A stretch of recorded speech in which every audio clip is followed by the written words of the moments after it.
C'est parti, on y go. Bienvenue dans notre bureau d'études avec industrie, Ellipson, Tangente, lui-même, dans ce truc. Merci. Ok, Oh là merci. là. Merci Philippe. On commence par la belle pièce. Oh, oh.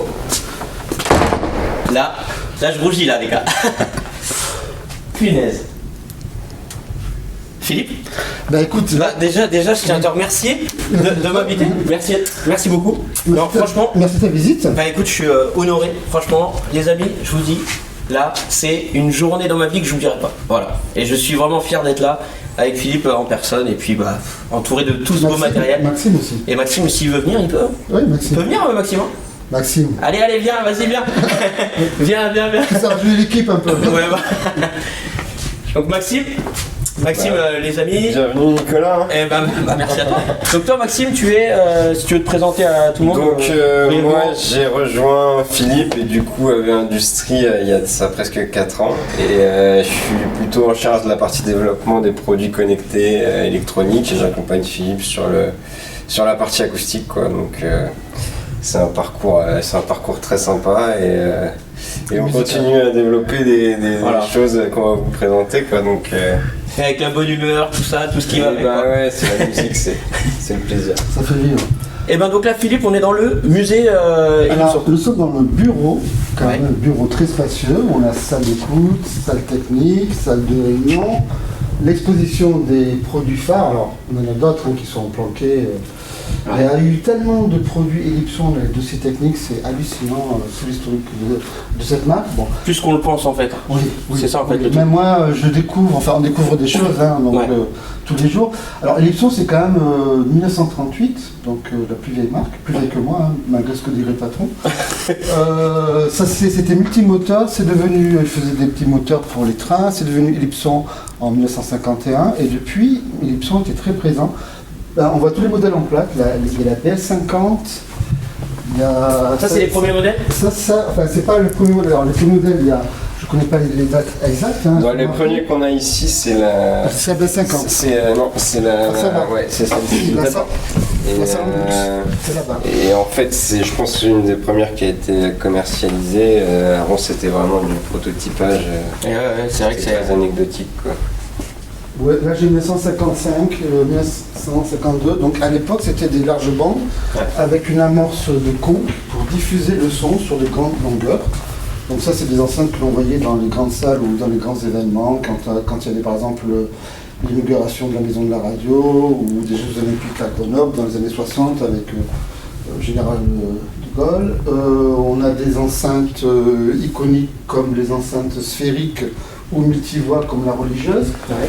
Ellipson, c'est quand même, il y a bien sûr la forme sphérique qui permet à l'onde de se disperser sans avoir d'accident dû à un défaut ou à une grosse surface qui ferait qu'on a on a l'onde sonore qui va se réfléchir sur ces parois-là Ouais. et créer des accidents. Là, au contraire, l'image, elle est diffuse. Mais ce qu'il y a aussi, c'est que ça, par exemple, ils sont déteneurs de brevets de multivoix Ouais. et de la mise en phase. Au début, dans les années 60, on avait beaucoup d'enceintes large bande ou des haut-parleurs coaxiaux. Eux, ils ont différencié le grave, le médium et l'aigu. Et pour une phase parfaite, ils ont reculé l'aigu, ils ont aligné par rapport à la bobine du grave, et pareil pour le médium. D'où le fait que là tout ça c'est étudié bien précisément, de sorte à ce que le son il se regroupe au même endroit sans avoir de C'est ça. différence En fait, quand on mesure ce qu'on appelle un Dirac, c'est une mesure impulsionnelle, on a donc une impulsion. Si les haut-parleurs ne sont pas en phase, on a le tuteur en avance par rapport au grave. Et là, le fait de le reculer physiquement, on recale tout ça, ce qui fait une image parfaite. On retrouve des enceintes haut de gamme, on a tout le temps retrouvé... Qui ont ce procédé-là. Voilà, ça date de 1960. Il y a beaucoup de marques qui utilisent encore ce principe-là. Bafflage minimum pour la tête médium aiguë et décalage en phase des haut-parleurs. Donc c'est une technologie finalement qui date pas d'aujourd'hui quoi.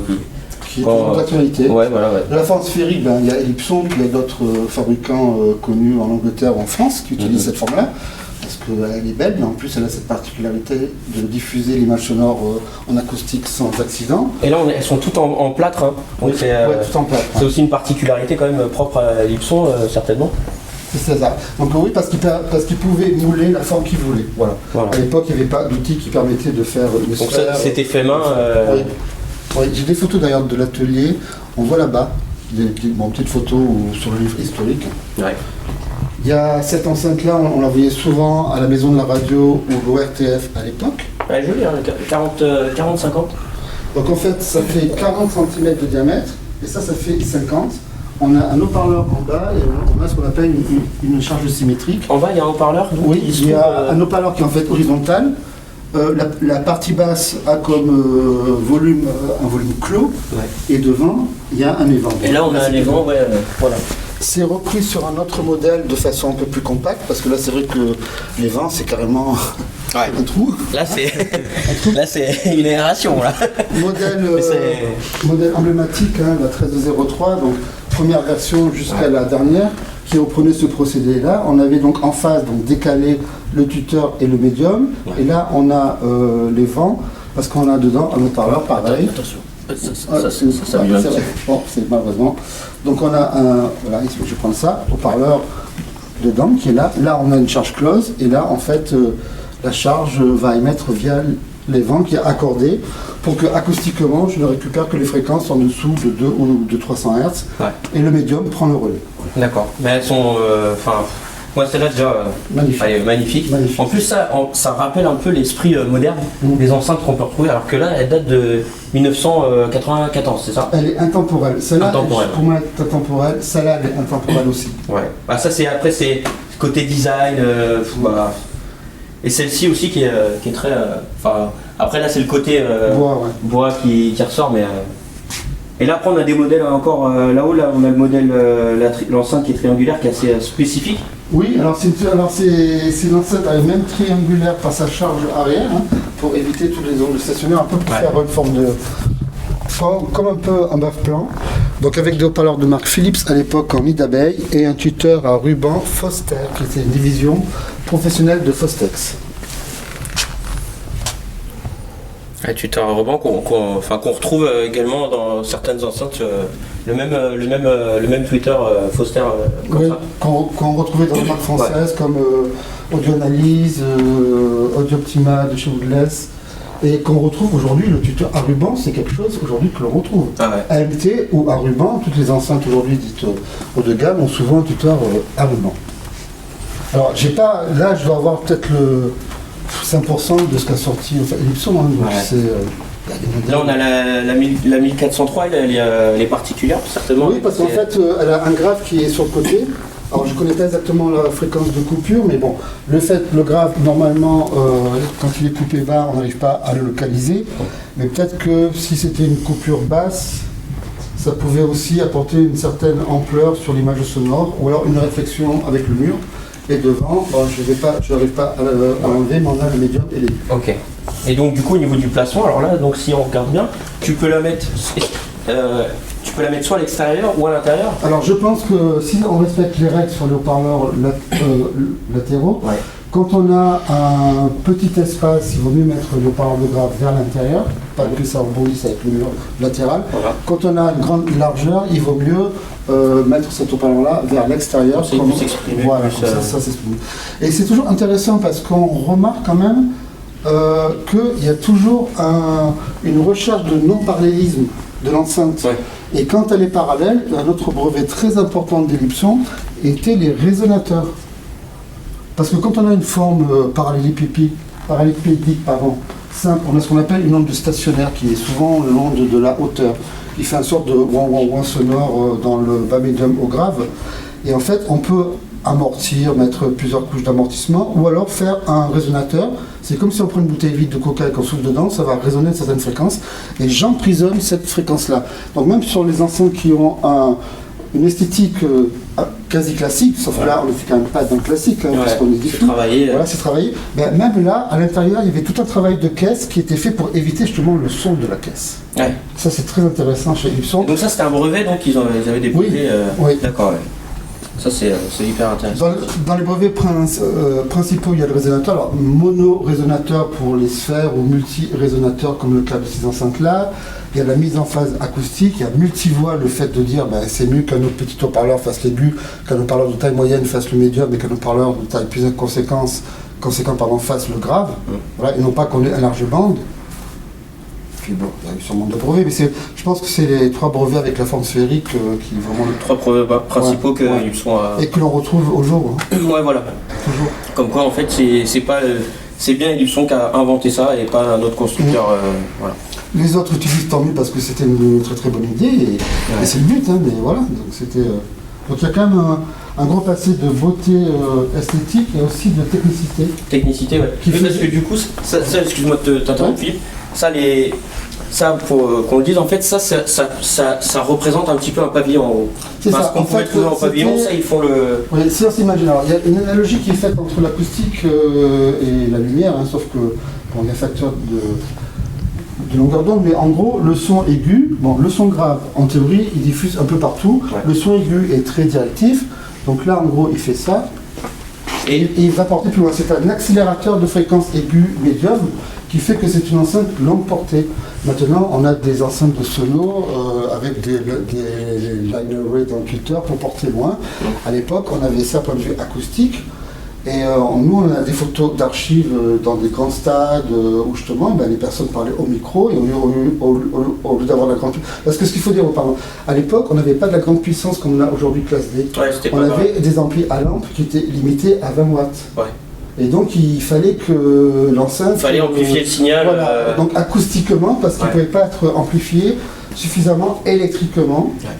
Donc, parce qu'aujourd'hui, on a des kilos de watts. On peut voir. Voilà. Donc à l'époque, c'était purement acoustique. D'accord.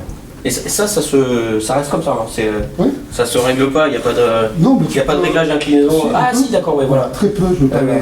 Ok. Oui, donc il y avait quand même la possibilité de donner une directivité au son. D'accord. Bon, bah écoute. Là, on a déjà un beau panel. Hein. On va aller voir un peu ce qui se passe par là. Donc là, on a celle-ci, c'est laquelle? C'est celle de... C'est la 40, 40 où on a parlé tout à l'heure. C'est le 40-40. Ok. Donc il y a une charge symétrique aussi ici, sauf que là, au lieu d'avoir les vents en façade, on a toute une espèce de petit tunnel qui est repris ici. D'accord. C'est pas un peu le système, tu sais, toboggan. Non, c'est pas de la ligne. Toboggan, j'ai déjà vu ça fait comme ça, avec une sortie comme ça, mais. Non, en fait, ça, ce que tu veux dire, c'est la ligne acoustique. Alors, en fait, c'est un peu plus simplifié. C'est qu'au lieu d'avoir une ouverture aussi cylindrique, on a une ouverture qui est carrée. En fait, on a en fait, si tu veux, pardon, je me reprends. Quand on a un tube avec une petite section, on peut avoir l'équivalent avec une section plus importante, mais il faut que la longueur soit plus grande.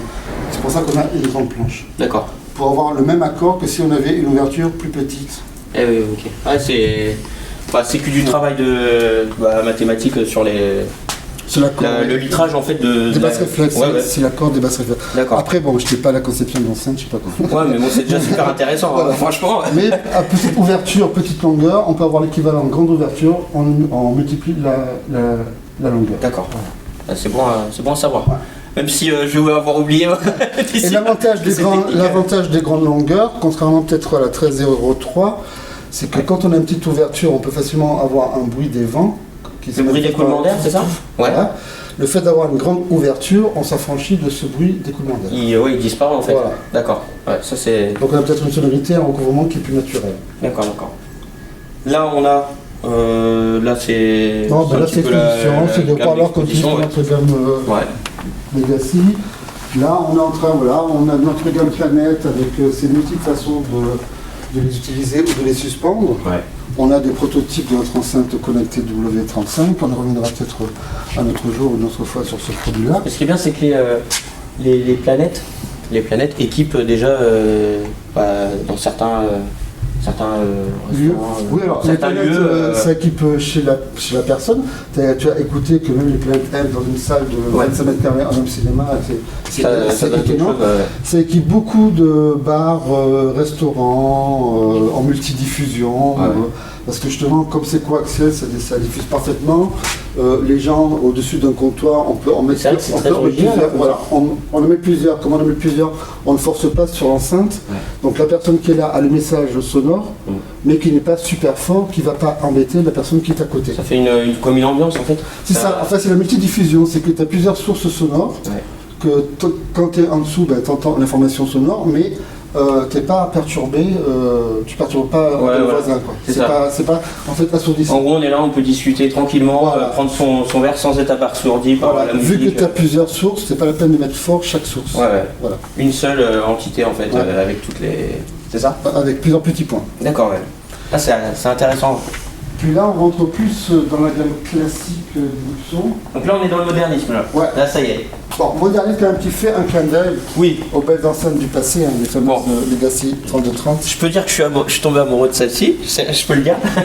Franchement, ça c'est des enceintes merveilleuses. On va se battre alors. Là, j'ai pas besoin d'en faire la pub ou quoi, je vous le dis.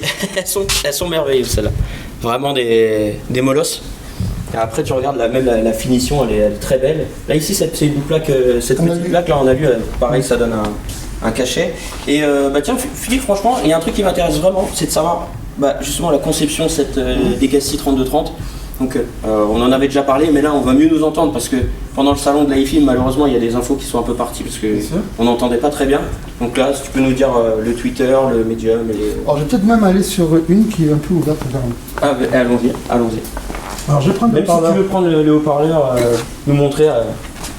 Fini. Bon, c'est pas la même tête, mais c'est pas grave. On a un tuteur AMT. D'accord? Donc ça veut dire que c'est un Air Motion Transformer. C'est comme un tuteur à ruban très très fin, mais en fait il est plissé. Ce qui fait que l'air est expulsé. D'accord? Il a la rapidité, la transparence du ruban, mais l'avantage qu'il a, c'est que si je déplie ma feuille de millard, vu que c'est plié, Comme un accordéon. en fait, voilà, comme un accordéon, pardon, je vais avoir une surface émissive vachement importante. Ce qui fait que l'aiguille, en plus d'être détaillée, a une certaine dimension dans l'espace et se prolonge bien, et se véhicule bien dans l'espace et n'est pas limité à un son très aigu, très fin, mais qui disparaît vite. Donc il y a une certaine, donc ça c'est intéressant pour par exemple pour les jeux de cymbales, quand il y a des petites cymbales ou des grosses cymbales, on différencie bien. C'est des haut-parleurs qui sont donc très rapides, très transparents. Il faut le médium qui va avec. Ouais. Le médium qui va avec, c'est lui. C'est un médium en céramique avec une grosse bobine de 55 mm qui est ventilée, aimant en néodyme. Voilà. Néodyme, qu'on peut rappeler aux personnes que le néodyme permet d'avoir plus de puissance dans un plus petit contenu qu'une C'est fréquence. ça. En fait, c'est que le champ magnétique est 10 fois plus concentré au niveau de la bobine. Ouais. À volume identique, et il y a moins de déperdition du champ magnétique, donc tout est Toute l'énergie elle est concentrée. Voilà. Parce qu'il faut en fait une enceinte, c'est une histoire de cohérence et d'équilibre, comme une voiture. Et donc quand on a un tuteur de course, il faut que le médium il soit de course. Pareil. Donc très rapide, le médium là il est coupé entre 400 et 3200 Hz, donc il couvre toute une belle plage du spectre. Et ensuite on a le boomer. Alors le boomer, pour qu'il soit à l'aise, pardon, je vais mettre ça là. Le boomer, pour qu'il soit à l'aise, il faut qu'il ait du volume. Là on voit la charge de volume. Alors, je sais pas si on va voir. Tu vois déjà que. Alors c'est un prototype, donc je m'en excuse, mais on a pas déjà bien, un système de renfort qui fait que le haut-parleur est tenu en tension avec la caisse. Nous avons une charge basse réflexe qui se réflecte dans le bas. Donc là, juste en bas, ta basse réflexe, ce qui fait que t'es pas forcément embêté par la pièce en fait finalement. C'est ça, parce que même si tu la mets contre un mur, ce qui n'est pas idéal, Ouais. en fait tu ne résonnes pas derrière le mur, tu ne vas pas en façade, et quel que soit ton revêtement de sol, comme tu as toujours cette base-là, tu auras toujours le même comportement. Là, parce qu'elle est, elle est découplée de base, elle est sur pointe en plus. Ouais. Donc finalement. On reprend bien sûr la sphère qui permet de diffuser le son et d'avoir une très belle image sonore, ce que tu as constaté. Ouais. Encore plus réduite pour l'aigu. Et en fait, la sphère, elle est découplée par un joint en caoutchouc de la caisse pour qu'il n'y ait pas d'interférence entre la caisse qui gère le grave et la tête qui gère le médium. Ça va pas vibrer sur la tête. Voilà, c'est ça. Parce que les micro-vibrations des basses, et tu as vu qu'elle descend quand même très très bas, pourraient perturber le comportement des fréquences de voix aiguës. Là, on a un haut-parleur de grave, qui est en fait un haut-parleur à papier, surfacé d'aluminium. Alors, le papier, ça reste toujours quand même une valeur sûre. C'est rapide, le papier quand même. C'est rapide, ça a un très bon comportement pistonique, surtout que revêtu de cette couche d'aluminium, en plus d'avoir une harmonie esthétique, le fait d'avoir deux matériaux différents qui s'opposent sans apporter de la masse parce qu'on est très très fin, c'est toujours bien en acoustique parce qu'on décale les modes propres. D'accord. Voilà, on est quand même super aimanté, une bobine ventilée aussi. Ouais, et puis il est costaud le Parker. C'est que surtout on a un haut-parleur qui est rapide parce qu'encore une fois, j'ai mon tuteur très fin et rapide. J'arrive à faire un médium rapide. Si j'ai un grave lourd, qui est trop. Voilà, ça ne va pas le faire. Ouais. Donc le principe de charge nous permet de descendre très très bas, puisque pour info je suis accordé à 28 Hz, qui est très très bas comme accord. Tout à l'heure on s'en est rendu compte. Sur de l'or, sur l'impact, franchement, et ça reste propre. Voilà. Oui, parce qu'on a aussi quand même une caisse qui est... L'épaisseur, elle varie entre 55 et 35. Elle est légèrement courbée. Donc voilà, c'est toujours question d'avoir un volume pour avoir des beaux graves qui ne soient pas compressés, qui soient libres, d'avoir les prendre le dessus grave. Mais le fait d'avoir deux haut-parleurs comme ça nous permet aussi de gagner en rapidité pour être cohérent avec le reste du spectre. Et enfin, le chef d'orchestre, le filtre. Le chef d'orchestre, ouais. Ils sont balèzes quand même les condos là. Donc en série, sur le Twitter Medium, ce sont plusieurs petites résistances métal oxyde. Des résistances en ciment, c'est pour les éléments qui sont en parallèle. Et donc on a des capacités en polypro. Et quand on est en parallèle, on a des capacités en polyester, des grosses bobines. Et du coup là, au niveau du filtre, donc là ça accepte combien en puissance du coup pour les enceintes? Parce que là, c'est ça qui va faire que les enceintes vont encaisser la puissance et après que ça répartit... le filtre, c'est d'abord... Parce que l'enceinte, elle prend combien en puissance? L'enceinte, là on avait 1000 watts par canal. 1000 watts par canal? Oui. Avec ampli... Vu que l'enceinte elle a un rendement de 90 dB qu'on écoutait très fort, elle ne prend pas 10 watts parce que c'est le maximum, mais franchement, on n'a jamais cassé l'enceinte. Elle suit facilement, ouais. Je pense qu'en théorie, elle peut prendre facilement 200-300 watts RMS pendant 12 heures. Ouais. Après, de toute façon, les éléments du filtre, ils sont surdimensionnés. Là, c'est des capacités, on peut trouver la même mais en vachement plus petit, parce que voilà, la tension, elle est surdimensionnée. On multiplie le nombre de résistances. Au lieu d'avoir une valeur, on calcule pour en avoir plusieurs valeurs en parallèle, mais comme ça fait plus de puissance. Mais là déjà on est sur quelque chose de surdimensionné. Le principe, le principe de cette enceinte-là, c'est qu'en fait, comme elle image très bien qu'il n'y a pas de fatigue auditive, on a tendance à augmenter le son, à hausser très facilement. Tu veux, je te dis tout à l'heure, je voulais en fait, à chaque fois, non mais sérieux les gars, à chaque fois que Philippe il mettait un petit peu en dessous, j'avais envie de remonter en fait, parce que je me dis c'est là que le plaisir en fait, ça te prend en trip en fait. Et moi je voulais pas trop parce que j'ai tendance à écouter un peu fort, parce que c'est facile.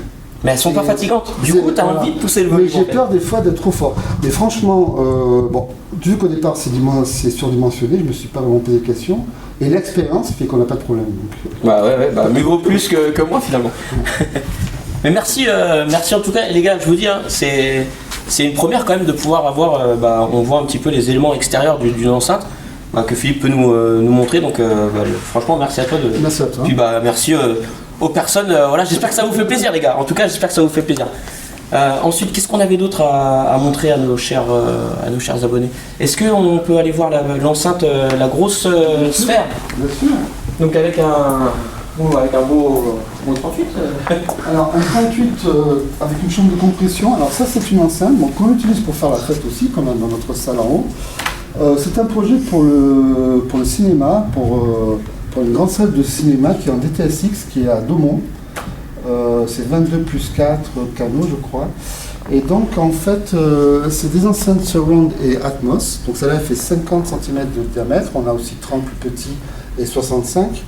En fait, quand on a des enceintes Atmos, DTSX ou Atmos, Dolby ou DTSX disent que pour le spectateur, il faut qu'il ait 105 dB, quelle que soit la hauteur où est positionnée l'enceinte. Généralement, en Atmos, on n'a jamais 105 dB, mais c'est la norme. Ouais. Ce qui fait qu'elle a été conçue pour les cinémas qui ont par exemple une hauteur sous plafond de 10 mètres. Il faut que l'enceinte au plafond, elle balance un niveau sonore suffisamment propre, sans distorsion, avec bien sûr une dispersion qui soit parfaitement connue et conforme au format Dolby, pour que le client final qui voit son film ait 105 Là, on est degrés. vraiment dans les normes cinéma. Ouais, voilà. pur et dur. Le vrai cinéma. Ouais. Donc en fait, et en plus, alors historiquement, l'enceinte elle doit diffuser le son immersif. Le fait d'être une sphère, bien sûr, on a vu que c'est très bien. En IFI, c'est encore mieux dans le domaine du pro. Et dans le domaine du cinéma, où Dolby et DTSX ont des contraintes très spécifiques sur la dispersion sonore. Le fait d'avoir des enceintes surround, on les voit toutes, hein, souvent elles sont avec une inclinaison de 15 degrés, bon voilà. Mais avoir des enceintes Atmos au plafond, si tu as des cubes, ça va faire moche parce que tu es obligé de les orienter sur les rangées de sièges. Or, l'intérêt de la sphère, en plus de sa spécificité acoustique, c'est que quelle que soit son orientation, ça reste une sphère. Hein, c'est comme si tu avais des planètes, tu regardes le ciel, tu as des planètes en haut. Voilà. Et donc on avait ce système-là qui permet d'incliner et de faire une rotation sur l'enceinte. On a un guide à laser qui permet donc de dire c'est telle ou telle rangée qui vont recevoir le flux Atmos ou DTSX de l'enceinte. Et une fois que c'est bon, je le serre, hop là, et puis c'est fini. Ouais, parce que là, la particularité, c'est quand même le fait qu'il n'y ait pas de solidarisation. Enfin, que c'est carrément désolidarisé du mur en gros. Oui. Parce que quand tu as des cubes, ils vont être implantés dans le mur, alors que là, en fait, elle est complètement inerte, en fait, elle flotte. Oui, elle flotte, alors d'autant plus que là, par exemple, on a un support mural, mais là, tu vois, elle est découplée par des suspentes vibratiles. Ouais. Parce que souvent, tu as aussi des cinémas qui sont dans des bâtiments d'habitation. Ouais, donc du coup, pour éviter. Tout est calculé sur cette enceinte-là. Mais ça, là, donc, pour les amateurs de cinéma, c'est mortel, quoi. Là, même de musique, hein, éventuellement aussi. Oui, parce qu'il faut l'accompagner d'un caisson quand même. Ouais, voilà, c'est assez brut. Encore une fois, la suspension multipiste, ça doit taper un peu sec. Un peu sec, oui, bon. Mais c'est que surtout, c'est une enceinte qui est faite pour reproduire les fréquences au-dessus de 70 Hz. Quoi. Ouais, donc, puisque le cinéma, le canal LFE est fait par des gros caissons qui sont sur les côtés ou derrière l'écran. Des caissons qui sont avec, dans le même genre, il y a des caissons spécifiques à on en a fait pour nous, on a les plans, ils marchent super bien, on kiffe ça. À base de combien Alors 2,46 cm dans 420 litres, Anken. Ouais, donc là, là c'est du caisson grave. Voilà. je crois que je suis à. J'ai pas de bêtises, je crois que je suis à 3000 watts RMS par caisson et 6000 watts AES. Ah oui, les AES, c'est vrai que c'est une norme que je connais pas. Je connais pas bien. Parce que dès qu'on est dans le pro, c'est dans l'ES. Et j'ai 99 dB de rendement, puisque c'est 96, j'en ai deux. Donc 99 dB de rendement dans un caisson avec 2,46. Il en faut peu pour les chatouiller, quoi. Et avec 3000 watts. Voilà. 3000 watts RMS sous combien de c'est sous Alors, non, mais le 3000 watts, c'est par haut-parleur. Par haut-parleur. Ah oui, c'est ce qu'il prend, d'accord. Ok. En fait, c'est des questions que tu retrouves dans les grands stades ou dans les grands festivals. Ouais, donc là, tu peux insonoriser ce que tu veux, quoi. C'est assez fou, quand même. C'est assez fou. C'est pour nous, mais s'il y a des demandeurs, on sait faire. On sait faire. Après, là, est-ce que tu peux nous présenter un petit peu la nouvelle gamme, en fait Alors, juste peut-être pour revenir, parce que ce qui a vraiment lancé quand même aussi Ellipson, même si c'est des formes plus classiques, qui est toujours d'actualité, c'est la gamme Prestige Facette. Donc là, nous avons la PF14, là nous avons l'enceinte Atmos, la PF24, la PF34. Nous avons encore d'autres petits produits, dont une qui est un peu la 205 GPI, qui est la PF8V, qui a reçu vraiment tous les prix, même en Angleterre. Donc ça, c'est une version anniversaire ? Oui, alors la différence qu'il y a, c'est esthétique. Ouais. C'est exactement les mêmes filtres, mais les composants sont plus quali. Ouais. Voilà. Et le câblage aussi, qui est le même câblage que la gamme Legacy. Et on peut la trouver facilement Oui. C'est pas en édition, par exemple, à tant d'exemplaires et que... On a fait une édition, mais c'est tellement parti qu'on en a refait une autre et qu'on en refait une autre. D'accord. Non, mais pour tout dire, moi, j'ai celle-là chez moi. Donc, à Paris, j'ai un petit appartement, donc j'ai celle-là chez moi. Alors simplement, ce que je disais, ce qui est intéressant sur cette gamme-là, c'est quand même réinstaller le son Ellipson, quand même, ce que les gens voulaient. Parce que chaque marque a un peu sa spécificité sonore. Et que même si les haut-parleurs se ressemblent tous, les tuteurs se ressemblent tous, à chaque fois, il y a des variations. Il y a un tuteur qu'on va utiliser pour elle et les deux modèles de bibliothèque. La première colonne, la PF14, la PF24 et la centrale va utiliser un autre tuteur dont l'aimant est plus important. La PF34 va avoir 2 aimants. Même si les haut-parleurs, ils se ressemblent tous, C'est pas les mêmes. ainsi que sur la 24, il y a des différences, parce que lui, je vais lui demander de reproduire du grave.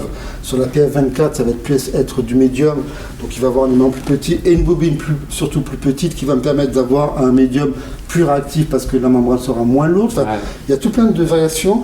Sur une centrale, une enceinte centrale, généralement, elle est coupée autour de 80 ou 100 Hz dans un système de home cinéma. Donc la suspension, on appelle ça le short, c'est la dureté de la suspension, elle est un peu plus importante pour qu'il y ait moins de débattement, parce qu'on n'a pas besoin d'avoir autant de débattement. Voilà, il y a beaucoup de choses qui font que même si esthétiquement les haut-parleurs se ressemblent, il y a des petites choses des différences internes. voilà, qui font que c'est plus adapté aux produits, bibliothèque, centrale ou enceinte 3 voies colonnes, et qu'au niveau du filtrage, ça permet plus de latitude, quoi. Ouais. Et ça, vous voyez, ça les gars, franchement, quand Philippe m'avait annoncé ça, moi je me suis dit, j'ai les P24F, en fait ça va pas du tout être le même médium que sur une autre en fait, donc c'est assez troublant quoi. Parce qu'on se dit c'est les mêmes haut-parleurs employés sur chaque enceinte, alors qu'en fait non, pas du tout. Donc ça c'est intéressant aussi à savoir, parce que là on sait un peu les dessous de ce qui se passe dans les enceintes. Point de vue industriel, c'est pas évident, parce que au lieu d'avoir une référence commune pour la gamme, on a 3 références. Mais il y a tellement de plus-value, technique et de rendu acoustique, qu'à la fin, c'est prioritaire sur le côté pratique, quoi. Voilà. Donc il y a ça. Tu avais vu, la gamme Legacy, on a sa petite sœur, la bibliothèque, et la même version en 2 voix et demi avec un haut-parleur qui est la 3220 qui est là-bas. Donc là aussi c'est pareil alors. Là sur celle-ci, on a le haut-parleur qui pourrait s'y méprendre à ce qu'il soit le même que sur la Legacy, l'autre modèle, alors qu'en fait non. Différent. Voilà, c'est encore différent. Voilà, sur la Legacy, on avait le médium en céramique et le grave en papier surfacé d'aluminium. Là, c'est de l'aluminium surfacé de céramique. Voilà, donc avant c'était sur la 3230 et là c'est sur la 3210 qu'on a. En fait, je me rends compte que je sais pas faire simple. Ouais, mais après c'est. Oui, mais voilà. Mais après, et du coup, de toute façon, tu as un rendu différent, parce que si tu aurais mis la même chose que sur la 3230, du coup, le rendu aurait été moins bon. Le problème, c'est que je peux pas ma céramique la faire descendre dans le grave, et mon grave en papier, il ne va pas avoir la même rapidité dans le médium que mon tuteur. Ouais. Si la caméra elle va me suivre, si je reprends le haut-parleur que j'utilise par exemple pour là, tu vois, le haut-parleur que j'utilise pour la 3210 et la 3220, on voit bien, c'est membrane tout en aluminium avec une bobine ventilée. Donc comme je t'ai montré, on retrouve le principe des grands faiseurs de haut-parleurs. Ouais, les grandes marques de haut-parleurs, exactement. Et dernièrement, parce que les temps sont venus, c'est la crise. Ça fait la crise, ouais. Oui, et qu'il faut savoir quand même se faire plaisir. Et encore qu'on a la hi-fi pour se donner le sourire au quotidien. La gamme Horus, qui a découverte lors du salon Paris Audio Video Show, beaucoup de personnes ont découverte. Ouais. Donc la 6B, petite 2 voix qui va être positionnée à 349 € la paire. Et tu as la version un peu plus tendance scandinave. Scandinave est sympa. Donc c'est un tuteur en soie avec un petit aimant en ovine puis un radiateur. Et le haut-parleur, c'est du papier tout, parce que j'aime bien le papier, c'est une valeur sûre, surtout dans ces gammes de prix. Surfacé de fibres de verre, parce que j'aime bien toujours opposer de matériaux différents. Voilà, donc nous avons la centrale, donc ça c'est la Horus 6B. Alors pour chez moi, 6 comme 15, comme 24, c'est la somme en pouces des haut-parleurs. La XLS15 n'a pas un 15 pouces. Ouais. Elle a un 12 pouces, plus un médium de 2 pouces, plus un tuteur de 1 pouce. Ça c'est la 6V. 1 pouce plus 5 pouces. Ouais. Ça, c'est la 10C, la centrale. 1 pouce, attends, je suis en train de... Donc, 2 x 5... Non. 2 x 5, 10 Ah non, mais... là, tu vas me perdre. Là. Moi, je suis une grosse kid, je en calcul en plus. Tu sais quoi, je viens de me rendre compte, on aurait dû l'appeler la 11. Ah. Ouais, tant pis. On a gardé la 10 parce qu'au départ, c'était un 4,5. Mais le 4,5 ne me plaisait pas, donc je suis reparti sur le 5. Je vais me faire tuer. Tu vas me perdre là. Non. En fait, c'est la 10C qui aurait dû être une 11C, mais c'est la 10C. Voilà. La 10C. Voilà. En gros, elle a 2 fois le même haut-parleur. Ouais. Donc, on a une impédance de 6 ohms, parce qu'on a un peu augmenté l'impédance de chaque haut-parleur. C'est une 2 voix, toute simple, hein, avec le même tuteur. Et du coup, c'est un peu comme ça que tu donnes tes noms. Ouais, sauf que là, je me suis... Le modèle. Charrière.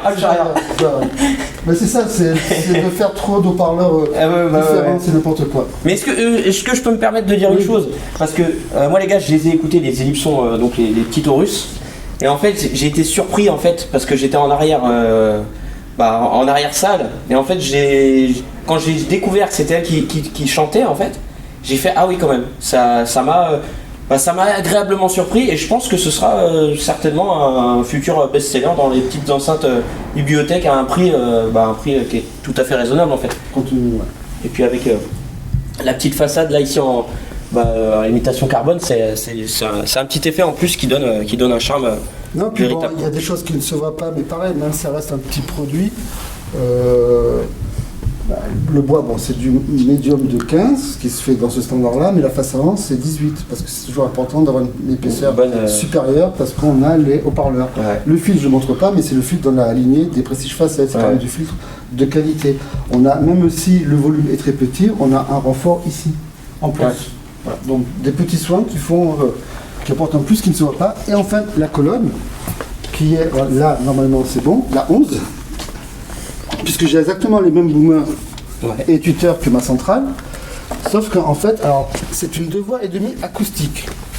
C'est-à-dire que les haut-parleurs travaillent en parallèle, mais chargés différemment. Là, j'ai une charge close avec une séparation avec un angle de 30 degrés pour éviter l'onde stationnaire, c'est ce que j'utilisais, parce que sinon on a une onde en bas de rebond.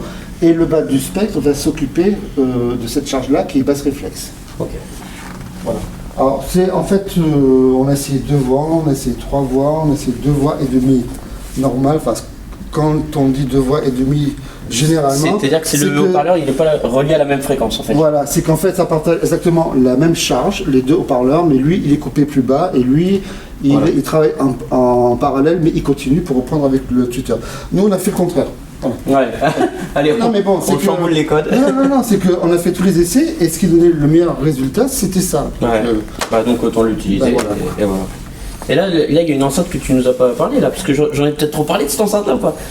Celle-là ouais, quand même. Celle-là, c'est ma chérie, celle-là. Enfin, ma chérie. XLS 15. J'ai passé du temps avec elle. On est resté en intimité pendant peut-être 3 mois, je crois. Au moins. Je sais plus. Trop. Avec des pieds, regarde. Avec des pieds. Et ça pourrait être intéressant de pouvoir les essayer, j'allais dire, parce que là, en fait, ça fait une petite inclinaison. On a toujours une inclinaison de 5-7 degrés. Après, l'écouter, ça dépend de la hauteur de ton sofa, mais l'écouter sur tes pieds, ce serait bien aussi. Hein. Ouais. C'est ce que font les... Cette enceinte, comme je t'ai dit, c'est l'enceinte plaisir. Alors, cette enceinte, le code... c'est pas un produit qui a existé chez Ellipson, ce qui fait un peu hurler les puristes, mais bon, voilà. Mais c'est une enceinte qui a été, bien qu'Ellipson ait fait beaucoup d'enceintes pro, hein, mais qui ne ressemblait pas à ça. C'est une enceinte qui est multi-inspiration, on peut parler de JBL, on peut parler de Scott, on peut parler de la marque 3A qui était des enceintes rétro Voilà, on peut parler de Cabas aussi, parce qu'on retrouve un peu ça de l'époque des Sampons et des Clippers. Enfin, on peut parler de beaucoup de choses. Et en fait, il y avait autour d'un look, il y a vraiment un esprit de cette enceinte-là. Elle s'articule, même si je sais que tu aimes bien le grave, mais pour moi, l'élément majeur de ça, c'est le médium Atom. Le médium Atom qui recouvre vraiment la gamme des fréquences, hein, puisqu'il est coupé entre 750 et 4500 Hz, à peu près. Donc dans la plage des médiums, il n'y a pas de coupure. Et comme c'est un médium Atom, ça a le charme, et on peut... généralement, c'est pas évident. Le médium, c'est vraiment... C'est ce qu'on entend le plus. L'oreille humaine. L'oreille humaine est très sensible au médium. Et je trouve que le médium Adam a une espèce de suavité, d'expressivité, que même quand il est défini, il nous charme. C'est très charnel. Voilà. Donc c'est peut-être pas l'enceinte... Bon, quand tu vois les tasses, bien sûr, elle est linéaire, la Costa, mais c'est pas une enceinte monitoring au sens super rigoureux, etc. Mais quand tu écoutes quelque chose... T'as presque l'odeur, tu vois, du pays où a été composé. Non, mais est-ce que toi, c'est l'esprit un peu de... Est-ce que tu es d'accord avec moi de la marier avec YouTube? Dis-moi. Parce que je la trouve très... Enfin, moi qui l'ai testé avec YouTube, c'est là où je l'ai vraiment le plus apprécié. Je pense que oui, parce que j'avais fait l'expérience, alors peut-être pas sur ce modèle-là, j'ai pas eu l'occasion, mais j'ai fait l'expérience sur la 34F, Ah oui. Avec, là, c'est encore autre chose, là c'est pas pareil. Oui, non mais tu retrouves un peu quelque chose comme c'est une enceinte qui est très expressive dans le médium. On a quand même le médium en Polytour avec 2.13 et malgré tout il y avait quelque chose qui se passait. Comme c'est une enceinte que tu vas pas écouter. Bon, oui, tu peux faire. Si tu as envie de te faire plaisir, tu peux. Plaisir. Voilà. Et c'est vrai que le grain du tube marié avec ça, je pense que ça va faire quelque chose de savoureux. Quoi. Parce que en même temps, j'ai trouvé que le rendement de l'enceinte, même s'il est annoncé à 92 dB, le rendement de l'enceinte fait que tu peux l'alimenter avec des amplis qui soient musicaux, pas forcément puissants en puissance, parce qu'elle encaisse bien en fait. Et ce haut-parleur-là, je le trouve relativement léger, il est pas lourd quoi. Donc, je le trouve très impactant. En fait c'était un peu le deal parce que faire un haut-parleur de 30 cm dans une caisse qui est quand même réduite pour un 30 cm, on peut facilement avoir un graphe qui est fatigant, omniprésent, qui prend le dessus sur tout, qui masque tout quoi. Et donc on a travaillé sur 2-3 éléments parce que tous les haut-parleurs là c'est des haut-parleurs qui sont faits sur mesure. Alors c'est pas nous qui le faisons, on a des partenaires qui le font, mais ça part d'une feuille blanche. Il n'y a que lui qui a une extrapolation du tuteur de la PF34F. Ah donc là c'est le même, c'est ça, le même tuteur. C'est quasiment le même. Le dôme est légèrement plus petit. L'anneau du dôme est légèrement plus petit. Pourquoi ? Parce que cette partie-là, ça permet à un tuteur de couper plus bas, d'avoir plus de surface émissive et de se couper plus bas en fréquence. Et comme en fait on le reprend à 5000 Hz, on n'a pas besoin de le couper bas, donc on la réduit. Et d'ailleurs, je trouve qu'il a une certaine douceur à l'écoute. En fait, il se fait, l'enceinte se fait quand même oublier. En fait, on a retrouvé nos produits maintenant, et c'est un peu notre philosophie, comme je t'avais expliqué, c'est qu'en fait, on déteste tout ce qui est la surdéfinition, le clinquant et la surdéfinition. Qui en met plein la vue. C'est spectaculaire quand on écoute, on arrive, mais quand tu vas dans les vrais concerts, c'est pas ça. Il faut avoir un aigu lumineux, détaillé, mais pas insistant. Pas de sifflant, pas de mise c'est facile, hein, mais tu peux pas écouter plus de 5 minutes quoi. Si tu écoutes du cuivre, des cuivres sur un jazz ou du classique ou le saxophone de Gilberto Gil, Saint Plutôt pardon sur Gilberto Gil, c'est fatigant, c'est pas ça, ça. Et je trouve qu'on va beaucoup dans la surdéfinition parce que bon ça plaît. Mais à la fin, et à la longue, c'est. Voilà, Ellipson, historiquement, depuis le début, c'est quand même un son très naturel. Fluide et naturel, quoi. Mais alors, je sais plus c'était lesquels que j'avais écouté. J'avais écouté certainement un modèle, je me rappelle plus c'est quel modèle. Et que j'avais apprécié également, mais je me rappelle plus le modèle vintage. Mais en tout cas, pour en revenir à ces XLS15, je tiens à vous dire, les gars, que donc Philippe, avec son équipe, m'a proposé. Donc de les racheter à un prix préférentiel et du coup je leur rachète et avec grand plaisir. Donc voilà, elles seront à la maison maintenant tout le temps, donc vous n'avez pas fini de les voir. voilà. En plus bien sûr du travail et tout ce que tu as fait sur cette enceinte là, ce qui est super sympa aussi, c'est nos amis les Américains. Ils font pas mal, il y a Nicolas in States qui dit il y avait Klipsch, il y avait JBL et maintenant il y a Ellipson. C'est quand même sympa. Ça fait rêver, ça fait rêver. Voilà quoi. Non mais puis en même temps après voilà, c'est il y a toute la sincérité, enfin comme moi je vous le dis les gars, il n'y a pas de supercherie, il n'y a pas de tricherie. On est là vraiment dans la transparence totale, tout comme on peut le retrouver dans une écoute.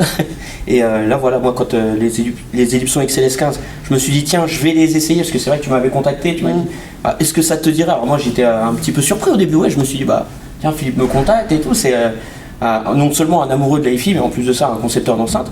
Et du coup je me suis dit allez, on va se lancer. Voilà, je vais les essayer, on va voir qu'est-ce qu'il va y avoir de plus, de moins, voir les avantages, inconvénients, essayer de les marier le mieux et tout. Et franchement, pour moi, ça a été une belle histoire en fait, tu vois. Et puis voilà, puis après là, c'est le début aussi d'une belle histoire, certainement avec Ellipson, parce que là après, tu vas me confier une paire de les petites sœurs de la. Les petites sœurs, voilà, que je vais pouvoir essayer. Et en plus de ça, moi chez moi, pour l'instant j'ai pas de pièces hi-fi, mais je mettrai justement les XLS11, pourquoi pas, vu qu'elles sont plus modérées en taille, elles passeront mieux dans mon salon et je pourrais les écouter, et pouvoir faire un petit compte rendu et puis même pourquoi pas les comparer avec leur grande sœur quoi. Voilà. Et puis voilà, je suis ravi. Excusez-moi, hein, j'ai beaucoup parlé, mais je voulais aussi que tu nous parles un petit peu des P34F, parce que les P34F, c'est vrai que c'est des enceintes que j'aurais bien aimé avoir. Alors je me suis rabattu sur les 24F parce que je les ai échangés. Contre mes anciennes Maniat. Et du coup, celle-ci, ça c'était un modèle que j'aurais bien aimé avoir. Et toi, du coup, tu les situes comment, toi, Philippe, par rapport au XLS15? C'est plus type home cinéma Non, c'est pas si bien. Elles ont moins de charme, elles ont moins ce côté velouté que Pourtant, t'as le médium, hein. Oui, mais c'est un son un peu plus dynamique. Ouais. En fait, si tu veux, cette enceinte-là, c'est un peu, pour dire un très respectueux et important fabricant américain qui commence par un K et qui fait des grosses enceintes, une enceinte que tu connais très bien, je vois. Voilà, de dire, nous on peut faire pareil aussi efficace en proposant une autre offre sonore un peu moins rentre-dedans, un peu plus hi-fi, une enceinte efficace. Ouais. Donc ça reste une enceinte nerveuse, beaucoup de détails, sans être toujours fatigante, parce qu'il n'y a pas de projection sonore, mais on n'est pas du tout dans la même si bien sûr il y a toujours une signature sonore, que ce soit de la Horus jusqu'à la Legacy. Signature propre, qu'on va différencier. Oui, voilà, il y a quand même des petites nuances par rapport à la... Alors c'est vrai que par exemple, elle, en termes d'image, on va mieux imager qu'une XLS15, parce que d'abord on est en Dapolito, donc c'est théoriquement... J'aime bien cette conception-là, franchement... C'est très bien si on est à hauteur d'oreille. Enfin, moi, c'est mon expérience. Voilà, qu'on soit bien assis. Voilà, les enceintes que j'écoutais d'Apolito, en fait, elles sont hautes comme ça. On a le boomer médium, on a le tuteur là. Moi, je peux pas. C'est trop bas, en fait. Je dis pas c'est trop bas. Moi, ça me plaît pas. Va pas. Voilà, ça me plaît pas. J'ai envie de te dire, c'est un petit peu comme écouter finalement. Tu mets les XLS15, tu les poses brutes par terre, ça va pas du tout. Enfin, à mon ressenti. Et toi, ça te fait, je pense, certainement ça. Donc là, par contre, quand on est assis, j'ai le tuteur vraiment dans l'axe, et là, c'est très bien. Mais ça doit déménager avec les 2,25 quand même, parce que moi, déjà avec les 2,20. Ça marche déjà bien. En plus de ça, on a les vents qui est devant. Tu as une voiture ou t'as un camion là? Ah, t'as un camion. Vas-y. Allez, t'as vu, moi, ça y est, je deviens trop faux. C'est l'euphorie là. Non, mais tu pourras, quand tu auras ta pièce, etc., tu pourras un jour. Écoute.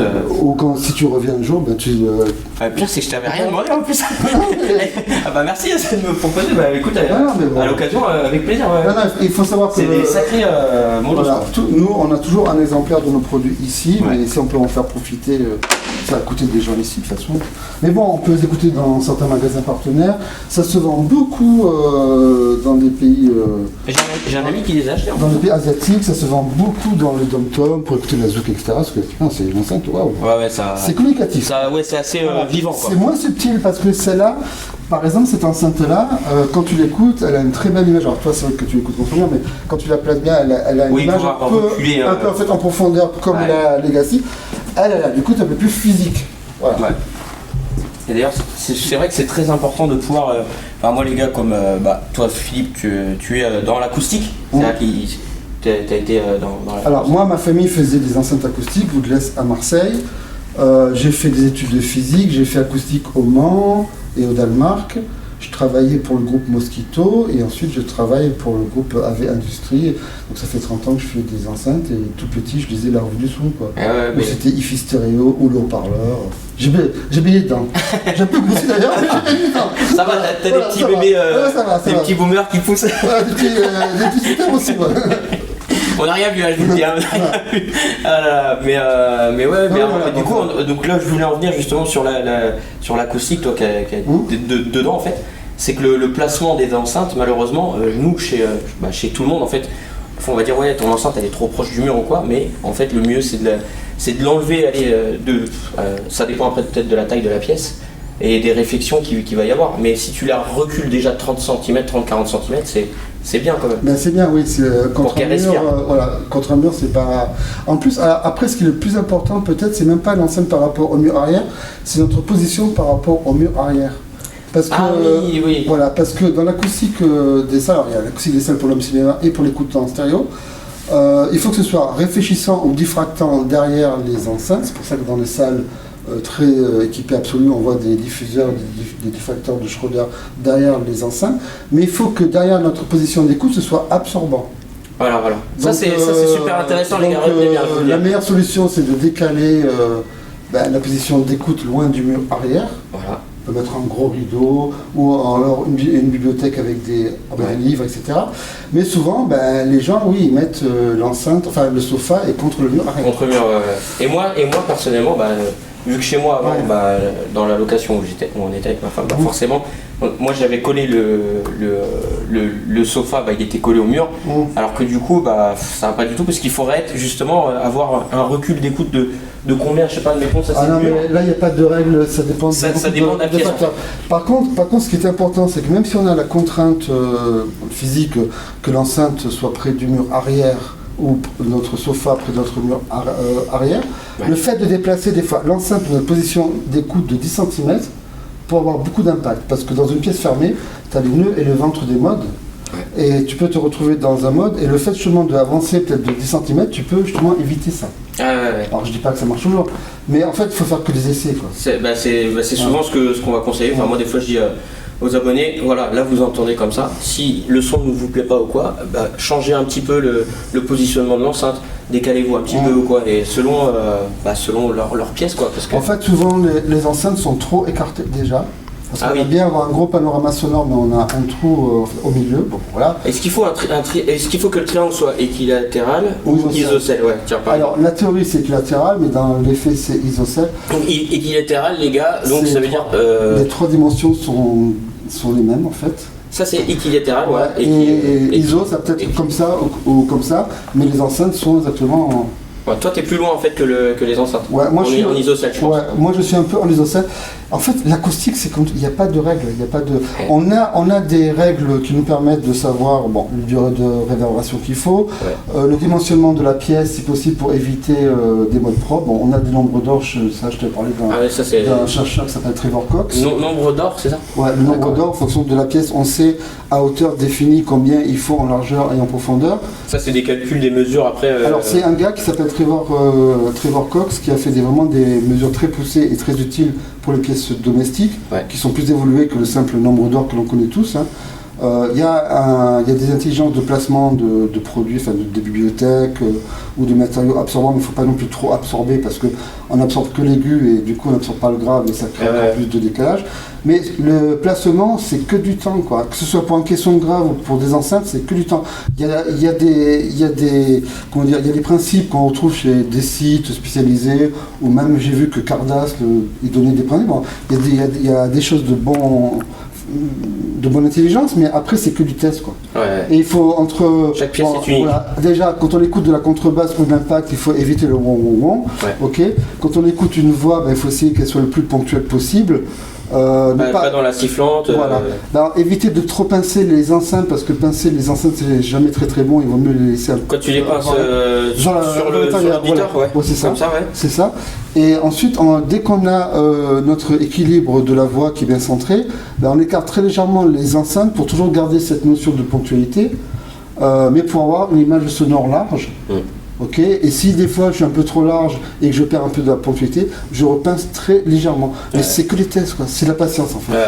Et ça en fait, on va dire, c'est particulier à chaque enceinte.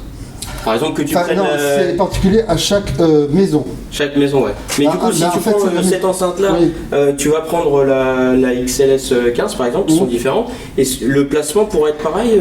Non, parce que par exemple, moi, les enceintes comme Legacy ou les Prestige Facette, je les pince très très peu. Parce que j'ai une autre approche de l'écoute sur l'XLS 15, j'ai tendance à les écarter un peu plus et à les pincer un peu plus. D'accord, ouais, tu vois, comme quoi c'est. Mais bon, après ça. C'est dingue, et du coup, on peut utiliser des micros de mesure, tout ça pour que ce soit encore plus perfectionné. Enfin, est-ce que tu vas utiliser des micros alors parce qu'il y en a qui utilisent des micros spécifiques. Il y a Arta, il y a RW. Bon, de toute façon, la mesure est intéressante pour les modes, mais nous, comme je te dis, sur notre pièce, déjà, on s'est affranchi des modes grâce aux travaux de ce chercheur-là. Ensuite, il y a la durée de réverbération. Il y a l'AES qui a publié des chiffres, mais en fait, il faut la durée de réverbération dans un habitat, elle est autour de 0,7-0,8, ils ont moins dans le grave, donc si on la baisse dans l'aigu, il ne faut pas qu'on la baisse à 0,3. C'est-à-dire qu'il ne faut pas trop amortir. Il faut qu'on ait un affaiblissement qui soit progressif par rapport à notre contrainte qui est le grave. Donc c'est la mesure, de toute façon, on n'est pas C'est dans... complexe, ça, quand même. Il y a des outils de mesure, mais ramener à une pièce de vie... C'est impossible. Voilà, je pense que la mesure est importante pour si on arrive à déterminer le mode. Enfin, le placement de l'enceinte, où elle va être sur un mode de la pièce, un nœud, un ventre, etc. Ça, c'est important. Après... Là, en fait, je suis en train de remarquer que on est déjà en train de répondre à quelques questions par rapport à notre deuxième vidéo qu'on doit faire. Mais bon, c'est tellement intéressant que voilà, après... On y reviendra. On y reviendra, voilà. Et là, je crois qu'on a fait on a pu faire le tour là de toutes les enceintes. Et puis bah ouais, je crois que c'est bon là. On est bien là. Toi, ça va, toi? Ça va. Eh ben, moi aussi. Impeccable. Impeccable. Je crois qu'on va passer à la suite. Deuxième vidéo pour on va du coup. Après, on va parler plus IFI, culture, voilà, vraiment en mode passionné. Voilà. Donc les gars, sur ce, je vous laisse. On vous laisse et puis on vous dit à très vite. Allez, ciao, ciao les gars. Bye bye. Merci.